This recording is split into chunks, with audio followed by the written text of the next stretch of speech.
Hi, welcome to the Boca Voice and Fact or Fiction Friday. We're here today with Robert Weinroth, our city councilman from Boca Raton. Bob, thank you so much for joining us. Thank you, Peter. I appreciate being up here today with you.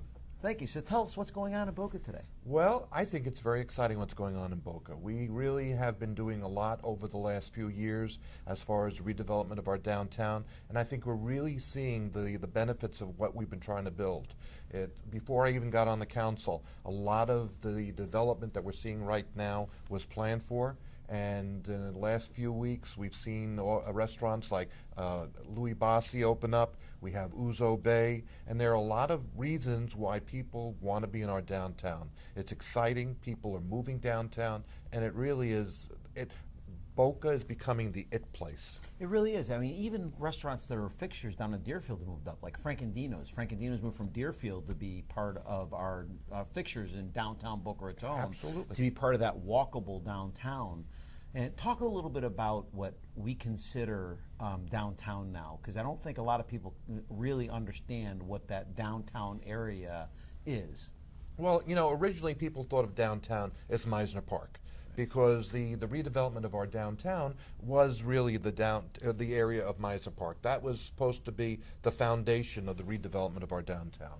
So downtown Boca Raton starts at Meisner Park, but then it moves beyond there. We have the Royal Palm Place, we have the area where Chops is, we have the area where we see Sanborn Square. You go up north a little bit, you have the museum, and there's a lot of downtown. In fact, even the area where the City Hall is right now is considered downtown. It's part of the redevelopment area, and in fact, the City Council is looking at the downtown campus of our City Hall as a potential for our next redevelopment. And then it goes all the way south down to where 101 and where the Mandarin Oriental is going to be. Exactly. Correct? Actually, the end of our downtown literally is Camino. So that's where the Via Meisner development is. Right now we have the apartments that have been opened up. Then we're going to have is that 101 Via Meisner? That's 101 Via Meisner. Adjacent to that, we're going to have the Mandarin Oriental and the Mandarin Oriental residences, which again is going to raise the cachet of our neighborhood. People know of Boca Raton. In fact, people know of Boca. Worldwide, you say I come from Boca, it doesn't matter that you didn't say Boca Raton. Right. They know where you came from. And with the Mandarin Oriental coming, that's going to be another reason why the international traveler is going to know Boca. We really have been brought onto the worldwide stage, even more so than late, with, I think, the onset of with the Mandarin, but I think Jerry Fideli has done a great job with the hospital. John Tolbert with the Boca Resort has just done tremendous things. Absolutely. I mean, we have, again, like you said, we have a hospital that 20 years ago was failing. Jerry Fideli came in basically with the idea of probably selling it off. And it was basically to clean it up and make it ready for sale. And thankfully, what he was able to do was turn it around. And over the last 10 years, that hospital has been able to attract a lot of talent and a lot of philanthropy. We've been able to really develop that with some state-of-the-art medical facilities, and we have some very, very, very philanthropic people who have really put money into that hospital and like made Christine Lynn and Christine the Lynn family. and the Marcus family and the Schmidt family, and I'm sure I'm going to miss someone who will be annoyed, but really there are just so many people, and people who are making small contributions.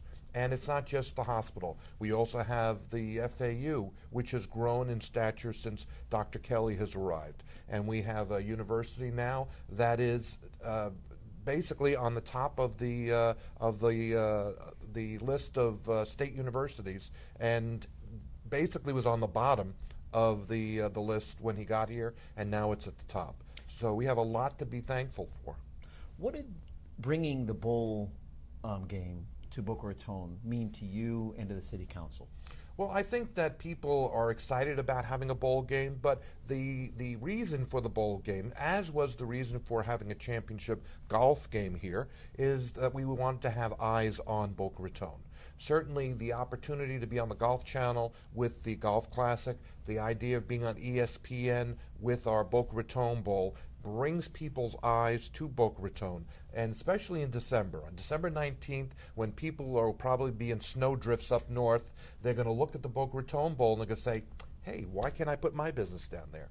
And that's what we're trying to do. We're trying to make people who are up north and other places in the country or the world look at Boca Raton as an opportunity for their businesses. We have an educated workforce. We have opportunities for expansion. We have a lifestyle that nobody could possibly find anybody else, anywhere else. And really, this is the place to open up a business. That's why the Boca Raton Bowl's here. That's why the championship golf is here. And that's really this part of our business development. And I know with these new hotels coming up, like the Hyatt that just opened up with Louis Bossi as a fixture in the bottom, as well as the Mandarin and the resort servicing all of that, it made it very easy for the Bowl to come in here. Absolutely. In fact, for a long time, the Boca Resort has been the mainstay of our attraction for tourists, and it will continue that way. A lot of convention business is attracted by the resort. But having the Hyatt and having the Mandarin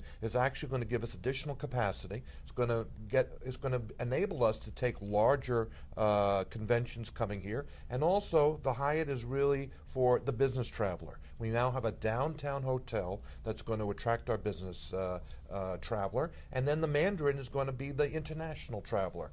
And I would expect that you're going to see a lot of people from the Orient coming here and using the Mandarin, just as a lot of our travelers will go to Europe and look for a Marriott or something like that. So I think that you're going to see these are going to continue to raise the cachet of our city. People are going to recognize the city as an international marketplace. We have at our airport, at the Boca Raton Airport, we're going to have a customs facility in a few months. Which I think is absolutely phenomenal, by the way. Absolutely. And this is going to be another game changer, because right now, if you're flying in here and you're on a corporate jet, you have to stop in either Fort Lauderdale or Palm Beach to check in and clear customs. And then you can come into Boca. That's your final destination.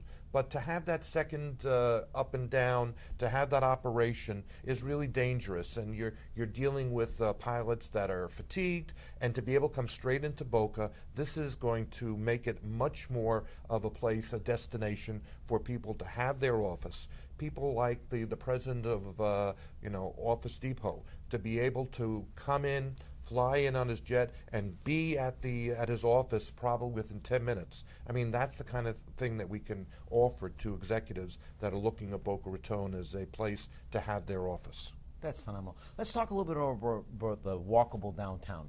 It's great. I was actually, when it's sunny outside, you can tell it's still, the weather is still not cooperating That's very why well. you put these shades down Yeah. here, so we shouldn't see those dark clouds. But over the weekend, on Saturday, Saturday evening, we actually did walk downtown a little bit, and it's great to be able to see people enjoying downtown. Well, it's really exciting, and one of the things that we as members of the council do is we're on a lot of regional planning groups, and the mayor and I are on something called the MPO, the Metropolitan Planning Organization. And the charge of the Metropolitan Planning Organization is to plan out what you're talking about, making streets walkable. And we call it complete streets. And the emphasis going forward is not necessarily to widen streets so you can make them bigger so you can have more cars on them, but to even think about making them more restrictive for auto passengers and automobiles going up and down your downtown, and making facilities available for bicyclists, for pedestrians, putting in circulators. And the idea is ultimately that people shouldn't even have to take their car out. We have a lot of people moving downtown. We want them to enjoy our downtown, but we don't want them to have to take their car out of their reserved spot and drive it over to Meisner Park and look for a parking place. We want to leave those available for people that are coming in from the west, the east, the north, well, not the east, but the north and the south, and really to enjoy our city. So, Sure. Yeah, I think that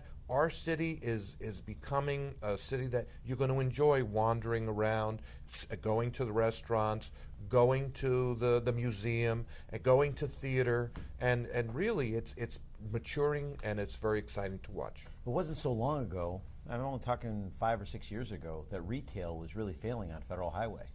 not only retail, but small businesses. I mean, really, you would go up and down the federal highway, you'd go really in many of the side streets, and you'd see a lot of openings, a lot of vacant storefronts. And I think you're seeing that change now. I think you're seeing restaurants that are seeing the vitality. We were excited when Lord & Taylor came back. When they opened up their store at the end of Meisner Park, that was something that was exciting to us. And they did that in anticipation of what's going on right now.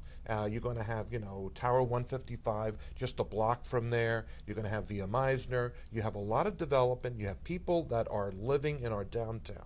And they're looking to, again, avail themselves of the shopping, avail themselves of the theater, of the restaurants, of the small businesses, and it's vibrant. People are being able to run a business, make money, and that's what it's all about. I really think Boca Raton's on fire. It really is. Well, let's not say fire, but let's say that it's exciting. I do. I think we have a city that truly has still a lot of room for growth. And well, let's say this, and I don't want people to take this the wrong way, that all of a sudden we're going to try and become a Fort Lauderdale or a Miami. I think we're probably just about at the end of this growth spurt. This is a growth spurt that was really planned out 25 years ago. Sure. So we are really coming to an end. I mean, there's some projects that people have heard about. There's a project called Meisner 200 that is going to come before the council in the next few months. I know that we've heard that Royal Palm Place is probably going to be redeveloped. But for the most part, the redevelopment of our downtown has really been completed. And now it's going to be a matter of settling in and enjoying the amenities that are coming in as a result of all of the development we've done.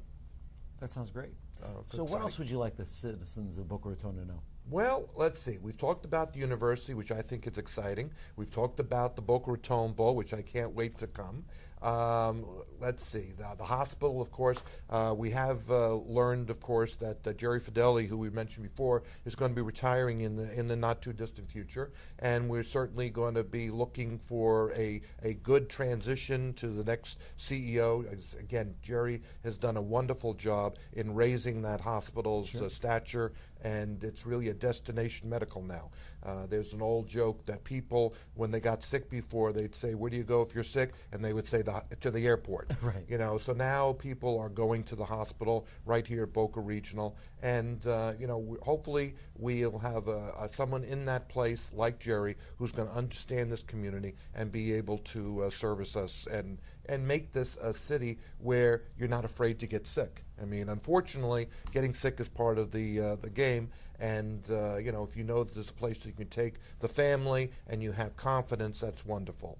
And really, our city has developed so nicely. I think that the problems that we're having, and certainly congestion, is something that people are pointing to as taking a little bit away from the quality of life. We're going to address that. The City Council has brought in some planners from the Treasure Coast Planning. They're going to help us identify ways to make the flow of traffic easier. As I said, the MPO is planning for the future. And also, I'm on the PalmTran Service Board, and one of the things I'm trying to do with PalmTran is have them emphasize cities like ours that have urbanized and need more things for public transportation, again, to get people out of their cars, get people safely and conveniently to the destination, whether it's work, whether it's school. And all these things are working together to make this place the best place to live. Where else can you live where, you have beaches, you have 5 miles of public beaches, you have all sorts of recreation amenities, everything that you would want, everything that people come for vacation, we have year-round. It's a perfect place to live. Well, listen, I think you're doing a great job. I think the City Council's doing a great job. I appreciate all you do for the city. Well, I thank you. Thank you very much. We look forward to seeing you again soon. Thank you for joining us on the Book of Voice and Fact or Fiction Friday. Please join us again next week on Fact or Fiction Friday, and don't forget to follow us online and on Facebook. Thank you, Robert. Thank you, Peter. We appreciate it.